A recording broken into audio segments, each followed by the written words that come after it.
I aim to motivate and inspire viewers to see the clothes they wear as an expression of their personality and their beliefs. This is the Slow Wardrobe. Come and have a look. Hello and welcome to episode 20 of the Slow Wardrobe podcast. My name is Linda and I'm happy to be here. I have made some changes, hopefully for the better this time, and maybe there's going to be more of them.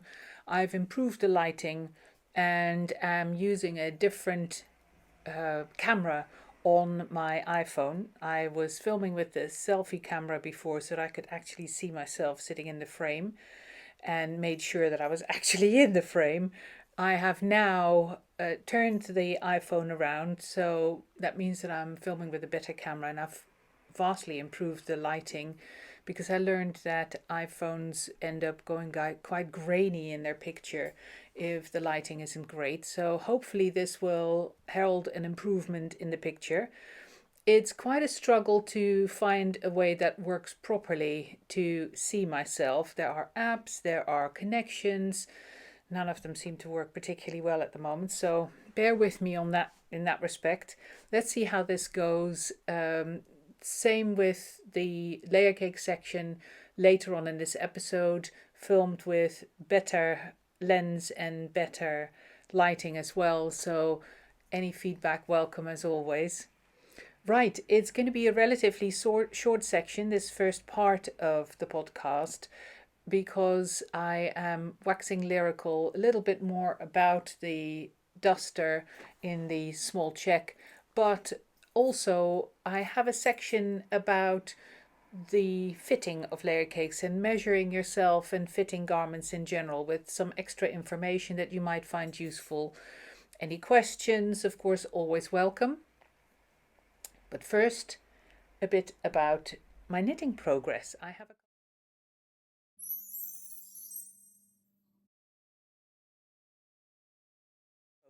have a couple of finished objects to show you, and then one project that is only in the first stages because I've been focusing a lot on a new design which is hanging here.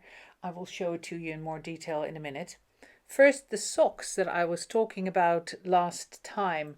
The sock blank that I have knitted up into a double sock blank, I should say. I've knitted up into a pair of socks for my husband. They're now finished. Here's the other one, just to prove the point. Here's the other one. So they're now finished and he absolutely adores them. I love them. He hasn't actually had a chance to wear them yet because I nabbed them away to take them here and show you. One of them here on my improvised sock blocker and the other one, very similar colouring. I'm completely hooked on this idea. I've already ordered a double knitted sock blank from Jawol in Rotterdam in the Netherlands. Saskia has made quite a splash, I think, on Instagram with her creative ideas around keeping little independent yarn businesses like part of mine going throughout the lockdown. And she came up with a surprise support package.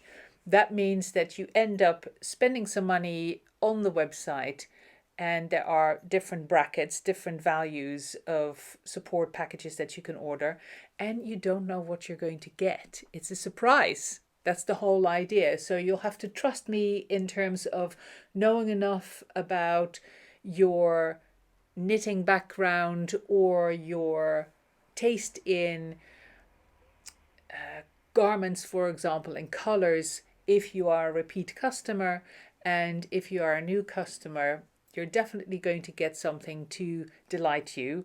It's going to be a knitting project or darning project in one shape or another, mostly knitting projects. So a combination of yarns, patterns, possibly needles. It depends a little bit. It's a surprise package. So the main rule with it is that it's there to delight you and there are no returns. no complaints. So you have to trust me. And if you really don't like what you get, maybe pass it on to someone else. So have a look about that on the website if you haven't read about it in my newsletter yet. Anyway, Saskia was really on my radar because of that initiative, amongst others. And when I had a little browse on her website, I saw that she sells double knitted sock blanks like this was, i.e. the both threads held together, knitted into a sock blank and then painted or dyed. And I saw one on her website that was in blue and white, which of course, blue and white, Delft blue, the old tiles. It was a tie-dye kind of effect on the sock blank, but of course that's going to change completely when knitting it up.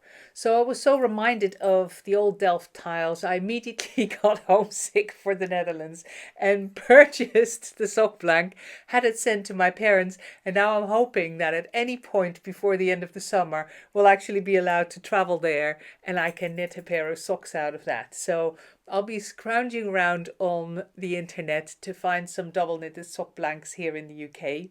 Maybe another one from Jilly Bean, which is where this one was from. I purchased that from Amelia Tribe Yarns. If it's not too late when you watch this, have a look at the I Knit 7 initiative that is been put together by 7 yarn shops of various parts of the UK and one in Ireland that is going on this week. If you haven't heard or read about it yet, have a look. It's a wonderful initiative, and if you can, support any of those girls because it's a lovely, lovely idea. So, I Knit 7, I'll put it here below. Long ramble about a finished pair of socks and hopefully more to come. Out of double sock blanks, maybe I should even have a go at dyeing my own double knitted sock blanks. Means I have to source them first, but that shouldn't be too difficult. Okay, watch this space. I'll come back about that. Quick sip of my coffee. I made the mistake of making myself some coffee and then thought, you know what, I'm going to film now. So I haven't actually drank it yet. It's gone cold already. All right, I have to try and remind myself to keep drinking as we go. My next finished object. I've been teasing you with photographs on Instagram, little close-ups, and I've been talking about it here already, and now it is finished. The ends need to be woven in. The starting ends have been woven in. This is knitted out of linen. My linen, Layercake Linen yarn. The 3-ply that all my linen yarn is spun into. And I've tried to come up with a really unusual shape and an interesting project to knit. Any of the little holes are make 5-in-1s or yarn overs. In terms of stitches used, it's very, very simple. And it's knitted in different directions. It's knitted in segments, starting from the top, middle, back of the neck, and then working outwards and down and across, etc., etc. And I've managed to do it in such a way that during the knitting, at no point do you have to cut your yarn. So you start with one color, then you add on the second color, then you add on the third color, and by doing combinations of knitting back and forth, and in 1 or 2 occasions knitting to the end of a row and then starting at the other end of a row with a piece of thread that's hanging there to continue, I've managed to avoid any cutting of thread because linen is relatively smooth as a yarn. It's not that easy to weave in ends in a way that you don't end up every now and then having a tiny bit poking out. Because this is a 3-ply, you could actually separate the 3 plies and weave those in separately. That's an improvement, but the less weaving in you have to do with linen, the better. And this is minimal weaving. 3 ends as starting points and then 3 ends, because 3 colors are being used at the end. I'm really pleased with the result because of the unusual different directions of knitting, the unusual finish at the bottom, where with the big points, I've managed to give them all little fingers made out of the, in this case, teal colored yarn. So this is a natural undyed linen, then the teal that's in the dark teal fabric, and then the mustard color that's in the bitter lime. I'm going to put some kits together in a couple of different colorways. You'll have to bear with me. I hope to have that ready at the end of next week when a new newsletter goes out, because of course I've been writing up the pattern and it's being test knitted while the test knit is coming right after me knitting and writing the original samples. So I'm pushing it all through as fast as I can, but bear with me with making these available as kits. I just wanted to show you the FO because I'm so excited that it's finally done and I'm loving the result. It can be worn very simply, just slung around like this, where you have the point in the back and the 2 other points kind of sitting on your shoulders. Because of the shape of these points, they'll really stay on, they won't fall off easily, and then you have those different colors coming together. But because of that shape and because of those points coming in, it's also very easy and effectively knotted like this.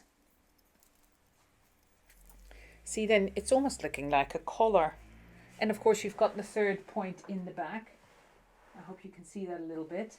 But it's also just about long enough to go around your neck. So you can have the point in the front and then kind of distribute the other 2 as you go. And then either tie or, you know, those two side points, if you like, are on the back now, and this is in the front. So it's a really useful size to play with, and it can be worn different ways, like I say, but it's also really good fun to knit because you have all those different sections. Maybe I should have done this as a mystery knit. Maybe that's something for the future, to put a mystery knit together. Do a sectional project like this. Let me know if you're interested. Okay, so that's my second finished object for now. And then a couple of more things to show you. Since we're talking about those linen colors, I've just introduced, well, a little while ago actually, introduced this new mauve colorway that goes from black to the mauve color. Fabric is hot on its heels. Hopefully by the end of June I'll have that. So then we'll be making garments out of it. But the yarn is here already. And then when I was winding these little mini hanks, I realized that with the different gradations, the different gradients that we have, you can put quite a lot together. So some of these are together as large gradient sets to do a Fairly XL, but you can keep going. So this is one of the Fairly XL colorways, going from moth to mauve, but you can keep going after the moth by, for example, adding the peacock. And then, of course, the teal in the peacock is part of the dark teal colorway. So you can add that on and then you're back to black. Back to black. So you go from black to mauve to the apple green to teal and back to black. Isn't that cool? Wow. So that's 400 grams. That would make a garment. I need to make a garment. I need to design a garment for these 4. What do you think? Oh, I like that idea. Okay, watch this space yet again. And now for my final work in progress. Oh, I have to show you this.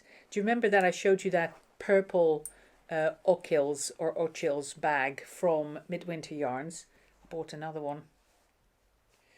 Rather extravagant, but they are so useful. I think I showed you last time when I was still knitting this that I had 3 500-gram cones of linen in the purple one together with the project. And then Estelle shows me red. Of course, red rag to a bull, that is for me. And I mean, what kind of red? It's just stunning. And look at the lining. Oh my God. I am in love. I had to have it. Just ordered it immediately when she put it on the website. Got another cone of linen in it because I'm working in white and don't have much to show you, to be honest, because the main thing I have at the moment, it's a bit of a teaser more than anything else, are some tests. And this is about finding the right needle size to work with for what I have in mind, of which I can't tell you anything yet, but it will involve sleeves. So it's not going to be a shawl. And here are a couple of the different stitches that I've been trying. So I kind of know what I want now, and I know which bits I like out of this, because there's different needle sizes involved as well. So this is a white version of the pure white version of the 3-ply, and more of that to be divulged very soon. So that's my only work in progress, which is why this section isn't so long this time. So with the bag, just to show you once more, because it's just genius, you roll it up and then you hook it together, and now it's a neat little bag with a project in it. Cool, huh? Okay, that's it for now. That was all for the knitting section. Next section is looking a little bit more at the dusters, specifically the color and length combinations that I wasn't able to show you before.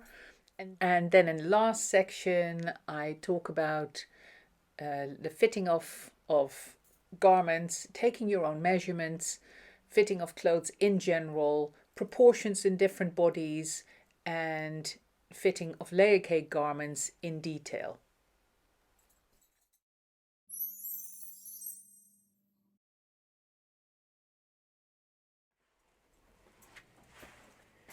Hello, I'm back to show you a little bit more of the duster, the Layercake duster.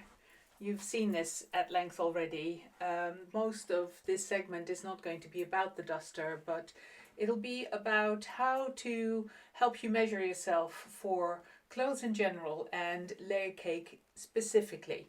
What I'm showing you here is the gauzy taupe duster, the long one, worn together with a little vest top, just sleeveless vest top, because it's so warm at the moment, and a pair of baggies, and made a bit of a discovery, a bit silly really, but I'll just admit it freely. When I first made the first pair of baggies, I made them in the large size with lots of extra fabric, and then as we started selling them, we realized that we needed a smaller size for people who are not quite as wide as I am. But I'd actually just discovered that we could easily say that the small baggies will cover layer cake sizes 0 and 1, and the large baggies, also available in both lengths, are more suitable for layer cake sizes 2 and 3. And the way I discovered that was that I grabbed a pair of baggies thinking that it was one of the large long ones. It's actually one of the small long ones. and it fits me really well, to be honest. And my bum is not small. I've got a bum size about 18 at the moment, so that is really the upper limit. 16 to 18 is really the upper limit of wearing a Layercake size 1. We normally say 16, so that with the bust width with most of the Layercakes you've got a little bit of positive ease still. But 16 to 18, if you can get away with it, is the limit. And with a bum size 18, the small baggies are fitting me absolutely fine. Actually, I'll take this duster off to show you that a little bit more clearly. Can hang it on her for now. I also hope you noticed that the combination of the taupe duster together with the black gingham baggies is a really nice combination to wear. It works really well together. So I heartily recommend that. But look, here they are. So that's the small size baggies on me. On a big bum, if you like. Well, big-ish. And I'm trying to actually make my bum shrink at the moment. No sugar, no flour. So that also means, unfortunately, no alcohol, although I find that a lot easier with warm weather in general. Nothing with sugar in it and nothing with flour or flour products, nothing. So it's quite restrictive in what you eat, and of course you end up overloading on vegetables and salad, which suits me well as well in this weather, and it's working, so I can recommend that. So the small long baggies on a size 18 bum.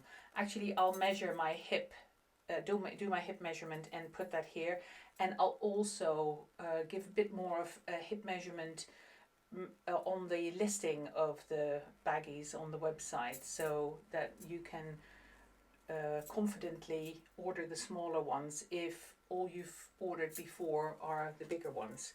And you may be surprised that they work quite well. Of course, it does mean that moving down the baggies, there is less fabric kind of in terms of width.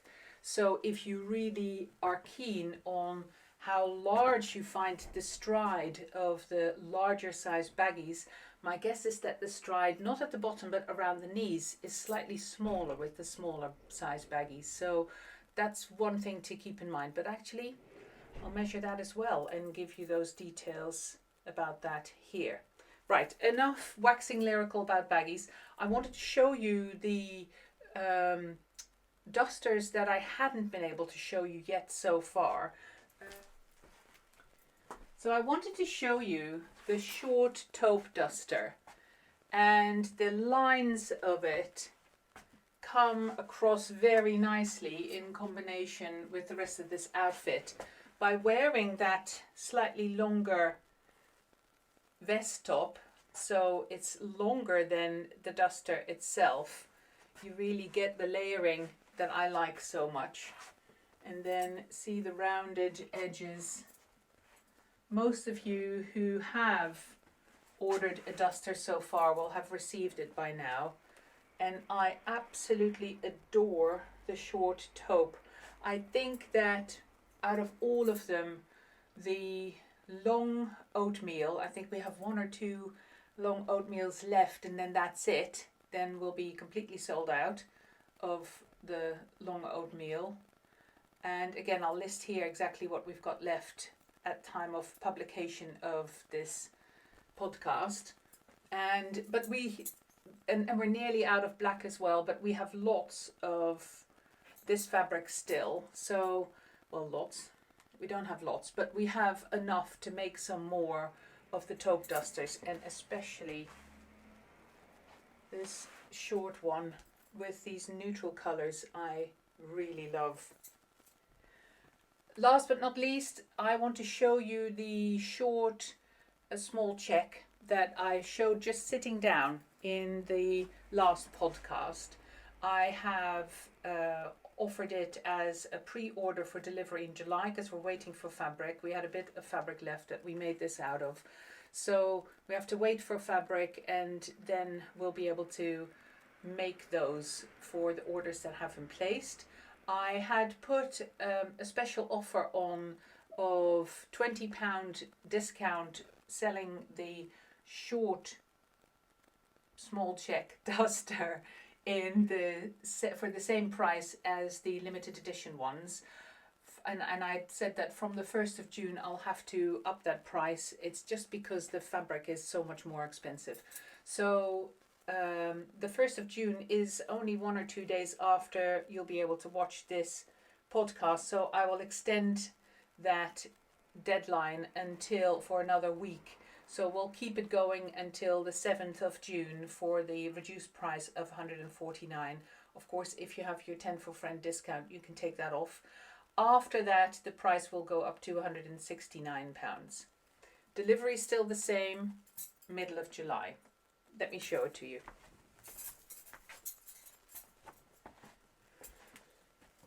And here it is with this neutral outfit that I've got on, still the same top and bottom, but now with the small check.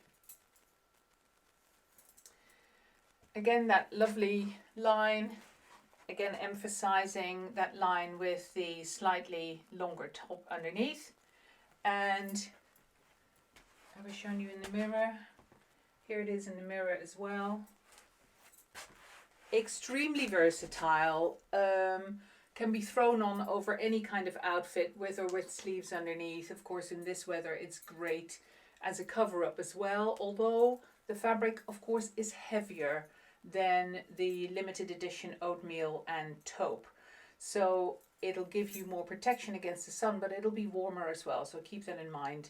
When it gets really, really warm, then you probably don't want to throw this on over whatever you're wearing.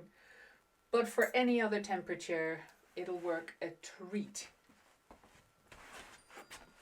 It can really jazz up a very neutral looking outfit, as you can see. And the reason that we don't do a long version in this fabric is that it's unbelievable how heavy it gets. So we will come back with long versions of the duster in different fabrics, but we're experimenting with different fabrics at the moment to make sure that the overall flow and feel of the garment works in a longer length with a slightly heavier fabric without overwhelming you and feeling that you're throwing a blanket on, because that's almost what it feels like in the small check long version. So short duster in the small check. I'll show it to you with one more other outfit just to show a little bit more colour in the total lineup, not just with these particular baggies. Here it is, red play suit to bring a bit more colour into the whole outfit. And it's interesting actually to see how the small check calms down the red of the play suit. Because of all those colours being so muted, it's actually a neutral. I keep saying this, which just sounds so ridiculous because there's nothing very neutral about it. But together with other clothes, it calms down bright colours and it kind of jazzes up very neutral colours. This playsuit is looking a little bit bedraggled because it's been on the rail. The reason I grabbed it is to remind myself to tell you that red fabric is on its way. Yay, the fabric has reopened and is weaving for us. So we've got the red fabric, which was out of stock since February or March, on its way finally and should be here by the end of June as well. So I've changed the setting on the website so you can pre-order out of stock sizes of red layer cakes again, with the caveat that you'll have to wait a little bit longer before we can send them out. But it actually helps us to have some pre-orders in of red garments to speed up production and to get things out to you faster once the fabric arrives. So, small check duster with a red play suit, or any of the brighter colors will work beautifully. But as you saw, it works really well with neutrals and more muted colors as well. I can't recommend it highly enough. I absolutely adore it. I love the short taupe, I must admit, but this short one is rather lush as well. So more of them hopefully later on this year. And right now, let's spend a little bit of time on giving you tips and hints and tips about how to measure yourself for layer cakes or other garments in general.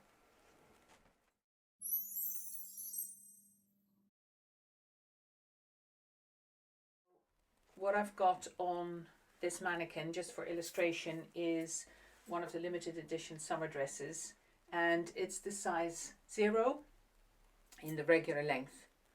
Now, what we do with the layer cakes, when we make them in different lengths, we don't just chop fabric off at the bottom to make something shorter, but we shorten the garment proportionally. As part of Andrea's training as a cutter, she knows exactly where to take the extra fabric out, so she takes sections throughout the garment and the whole thing shrinks proportionally. So if with my 5'10" I wear one of the shorter dresses, then it doesn't just look shorter on my legs, but it's shorter throughout the body as well. So the natural waistline of a shorter dress will be higher than the natural waistline of a long dress. And that's something to keep in mind. When you get to my height or beyond, then you have to be careful that if you are long-waisted, i.e. the length from your shoulder to your waist is above average, then the short dress may look fine in terms of total length, but it may not sit well around the top of your torso. And you may be unsure why that is. That's the reason. It literally is made, the dress is literally made for a frame, for a torso that would be shorter than yours. Now, I'm relatively short-waisted, for my height that is, and I can just about get away with the short dress, although I'm already verging on the point of, does it really sit right when I look at myself in the mirror? And that's the reason. Those proportions don't work as well. Right. So that's an aside. If you're in doubt about that, because you could wear both sizes, for example, both lengths, if you're around the 5'6", 5'5" to 5'7" height, then in the case of the dress, you could go for either a long or a regular length. The long will be close to your ankle if you're more like the 5'5", but in terms of proportions, you might still be able to get away with it depending on what your measurements are. So when in doubt, you can always order 2 and send 1 back, or contact me and ask me with the salient information, with the measurements that I need to assess that, which dress would suit you better. So now to measuring. There's always an element, as you know, with layer cake about ease. Ease is the amount of extra fabric you have beyond your specific strict measurement. So let me tell you first about where and how to take that strict measurement, that fitted measurement around the bust size. The most important thing to do is to wear a bra or a bralette, depending on what you're more comfortable with, that fits you well and that you like wearing, that's comfortable on you, and that in your opinion looks good on you physically. Boobs are sitting at the right level, are supported properly, all that stuff. So wear one of those, and then you take a tape measure, and showing you from the side, you measure around what's called the fullest part of your bust. Of course, the fullest part on her is where the tips of her boobs are. Ignore the fact that she doesn't have any arms. And then you try to go in as straight a line as possible when it comes to that around the side measurement. So you try to make as much as you can a horizontal line that goes from that biggest, the furthermost forward part of your boob, furthest projection, straight across to your back and all the way around. So you try and get that horizontal. If you're finding that really difficult, then get a friend to help you. The easiest way to go about it is literally to put it around you like I am doing now. Take this off. Put it around you and then look in the mirror to see whether the line you are making is horizontal. Like so. Horizontal line, and then take your measurement. Check in front how much. Not too tight, not too loose, kind of in between. So that would be your particular bust measurement. And we generally recommend that your layer cake has a positive ease of about 2 inches minimum. However, there is some leeway with that. With our standard layer cake sizes, the difference from one size to the next is 6 inches around the bust. So, of course, you can be anywhere in that range of 6 inches, and that is fine. A lot of it comes down to personal preference. There are people who wear their layer cakes with more than 6 inches positive ease because they like everything to sit loosely on them. There are others who go for a layer cake that has no positive ease, and the shape of their body supports that. What happens if you wear a layer cake, so this particular dolly has got a little bit, I would say 1 to 2 inches of positive ease. Now if you take that away, what happens is, see if I can pull this forward to show you what happens. What happens is that without any positive ease, this line pulls forward, and then depending on what the rest of your torso does in terms of shaping, that either looks fine or it doesn't. If your bum sticks out a bit more, for example, you end up with a line that starts pulling because your bum pushes the dress out further than what the fabric wants to give if it's tight up here. So there is quite a lot of matters of preference and what looks good on you in terms of positive ease, but that's where to start. Bust measurement is step 1.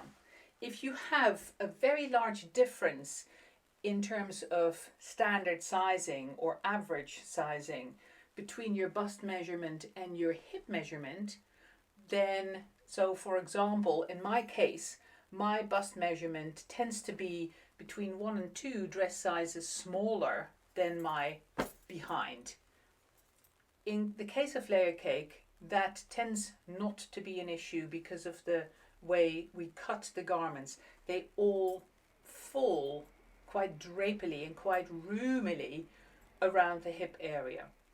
If it's the other way around, if your bust is a lot bigger than your bum measurement when it comes to average dress sizes, then you have to be a bit more careful that because of that extra fabric in the layer cakes, the garment doesn't hang off you like a flag with your boobs projecting, got the word now, with your boobs projecting forward more and your bum filling out less.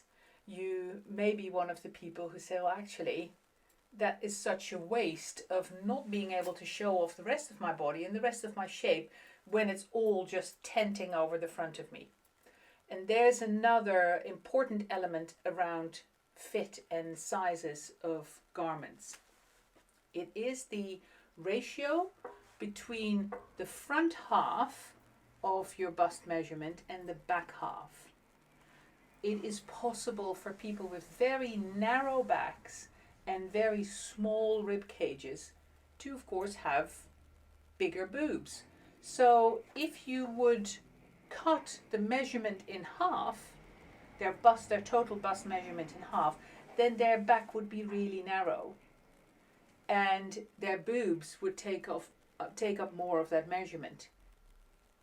And if that's the case, if more than half of your bust measurement is in the front and less than half is in the back, then that will also affect the way the layer cake sits on you.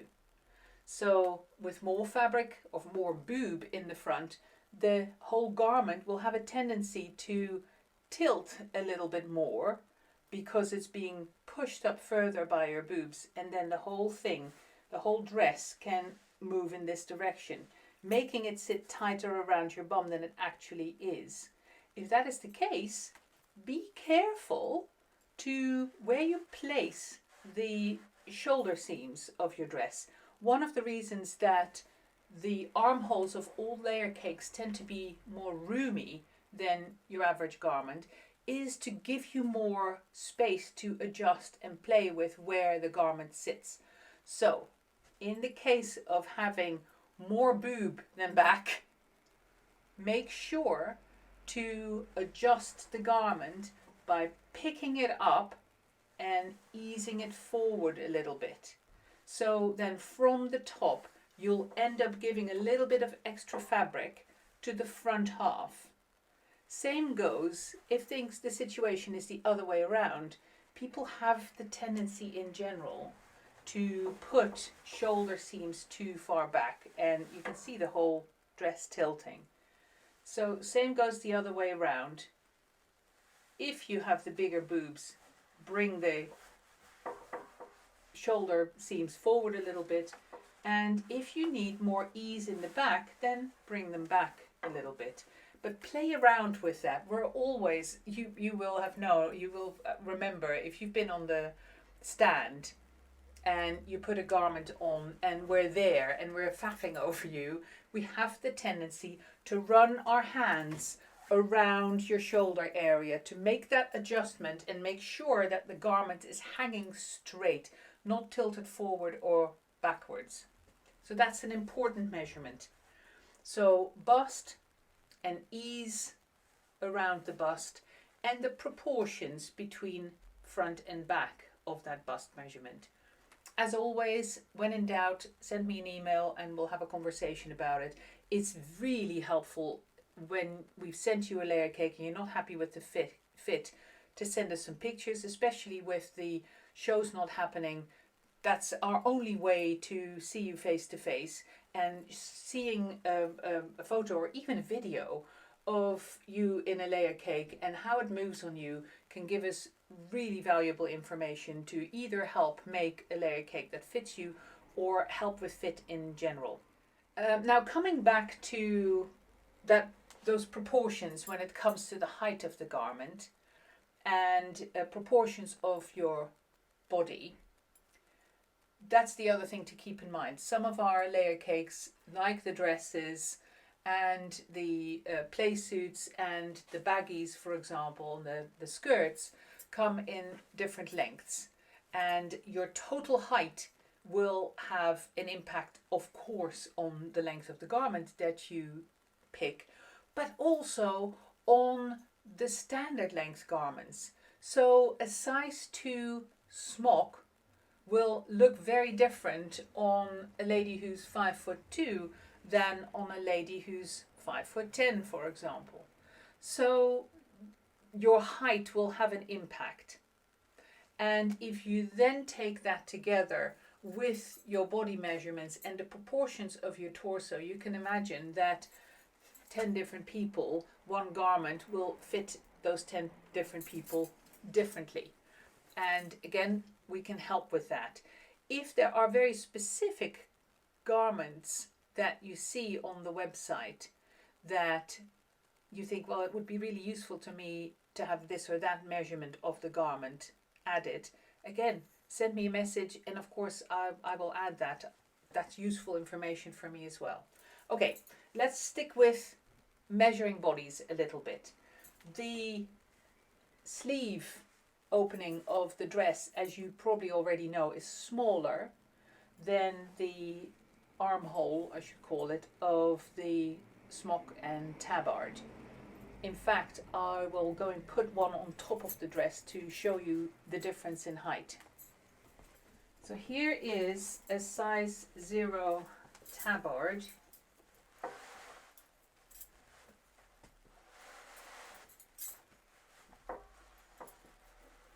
I will line up exactly where the shoulder seams are on the dress and on the tabard. So you can see that coming from the top, my hair is getting really long.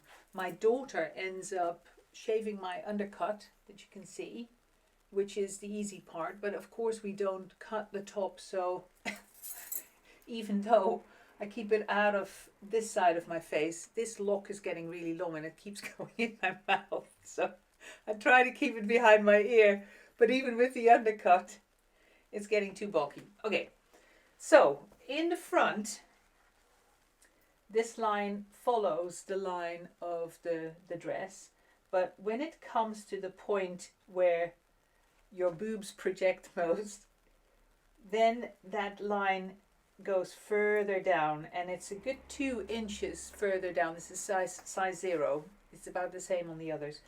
2 inches further down on the tabard and the smock and the play suit and the mini tabard and the tail smock than it is on the dress. Reason for it is that any of the other garments are made for layering and wearing other garments underneath, and with the dress we wanted to make it possible to wear it without a garment underneath it. However, and again on purpose, we don't put in any darts in the dress or in any of our garments. The reason we can get away without darts is because of that bigger armhole. So that's opening here, that bigger armhole, gives lots of opportunities of where and how that space is filled. So there is a freedom there. That freedom gets restricted the shorter you make the armhole. So there is not as much movement in this fabric to accommodate different bust and back sizes as there is in these layer cakes. So the result of that is that when you get to the bigger differences between back and front part of that bust measurement, you may find that the dress won't sit as smooth on you. Those kind of variations will become more visible because of that higher armhole. The reason for not putting in bust darts is that different people's boobs are a different height, and that's not just to do with their size but also their shape with the proportions of your torso and what kind of bust support you wear. If you wear something with very little support and that's very loose, like the bralettes that I wear, then the tips of my boobs obviously will be lower than if I would wear a more supported bra with underwires that would push my boobs up and project them further. And as a result, of course, my clothes will sit differently on me. So that is something to keep in mind as well, together with the fact that your particular measurements of the distance between the tip of your shoulder to the tip of your boob may be different, not purely because of the bras you wear, but also because of your build. So there are so many different variables, and the garments, the kind of scaffolding that we put around them, has to accommodate all those different variables. So that goes towards explaining that different armhole, and that may also go towards explaining why you may be one of the people, we haven't had a lot, but we've had a couple of people who've been wearing smocks and tabards and all the others enthusiastically, then try a dress and go, oh, I don't like that fit at all. That may very well be because of that difference in armhole. Any feedback gratefully received, as always. Right, that was the armholes. and that the armhole depth is another key measurement for some clothes that you may find makes a big difference to you. When in doubt, measure the armhole depth of one of your favorite garments or one of your favorite dresses and look whether there are any bust darts in that favorite garment to give you an idea as to how that would translate into one of ours. Right, we were doing body measurements. So moving on, because I've only shown you how to measure a bust. Here we go with measuring a waist. Where to measure your waistline. Your natural waistline tends to be where your waist is smallest. And I've had customers who've told me, darling, I haven't seen my waistline in years. So again, an idea as to where to measure if you're really not sure or your body doesn't give you very clear indication. Find where the top of your pelvis is.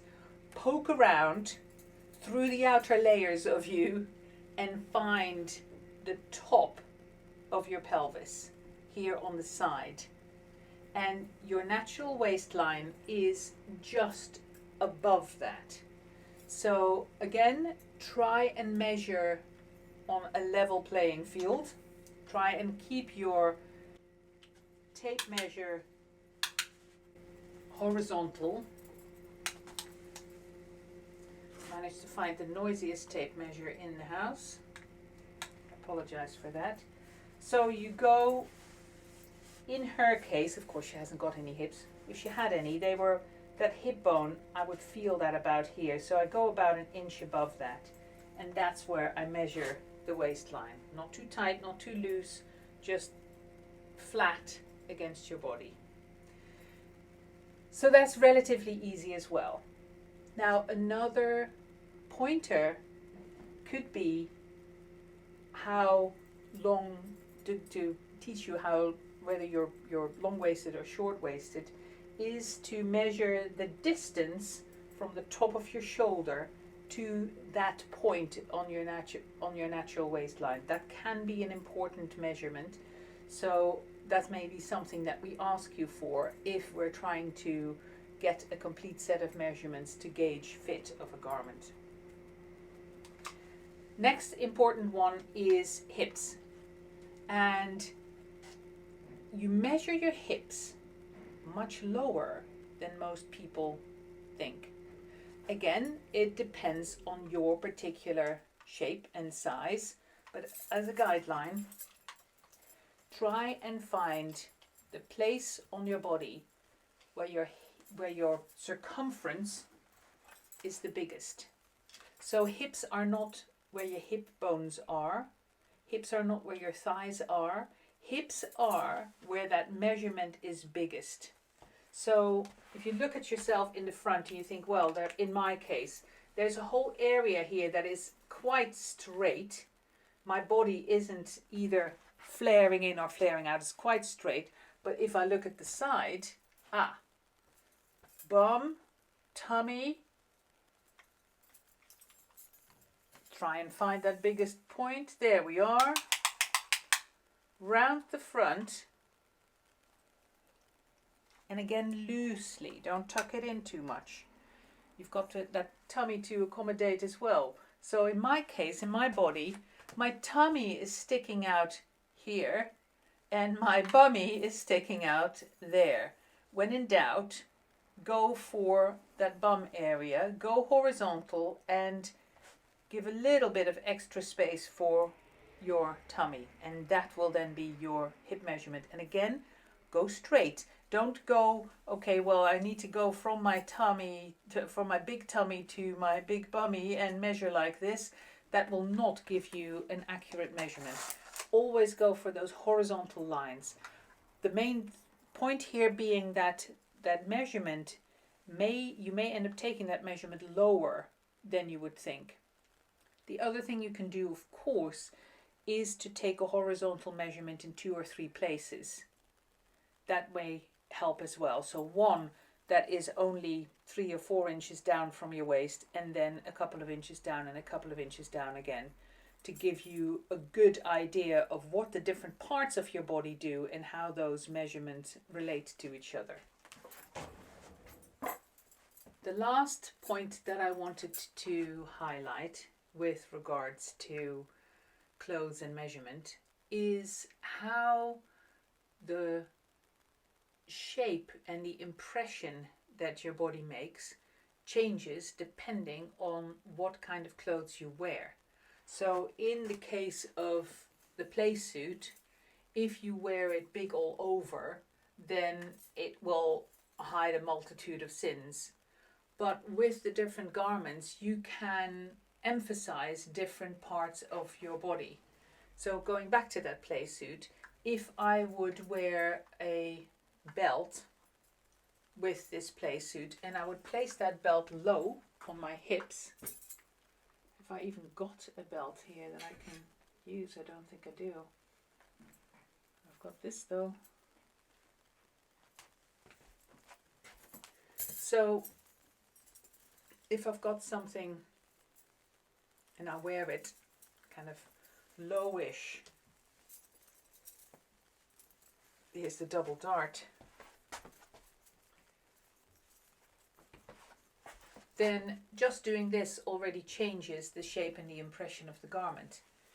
I can make that higher and go underneath the bust. So if you would be one of the people whose bust protrudes more and you don't like the fact that everything just hangs down from that furthest projection, that was the word, projection, down like a flag, then of course you can cinch yourself in. I've talked about this in the past already, but you know, a bit of singeing goes a long way. Go around twice. And even without a proper bra, just wearing that bralette, you get a very different impression. Add this back on.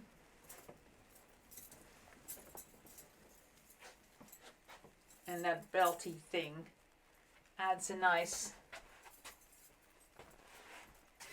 breakup of that total length that you might enjoy. So that's another thing to play with. I've talked lots about proportions in the past and shape and how to emphasize and hide different aspects of your body shape. But when it comes to your measurements and what you can learn about your body shape when you measure yourself in lots of different places, can be really helpful in honing down the choice, your particular choice of garments that works in terms of how you would like to show off your body.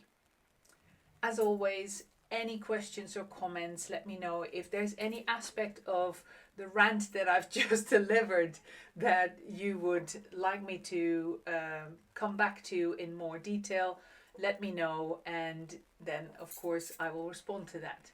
For now, I'll leave it at this. I'll see you again very soon.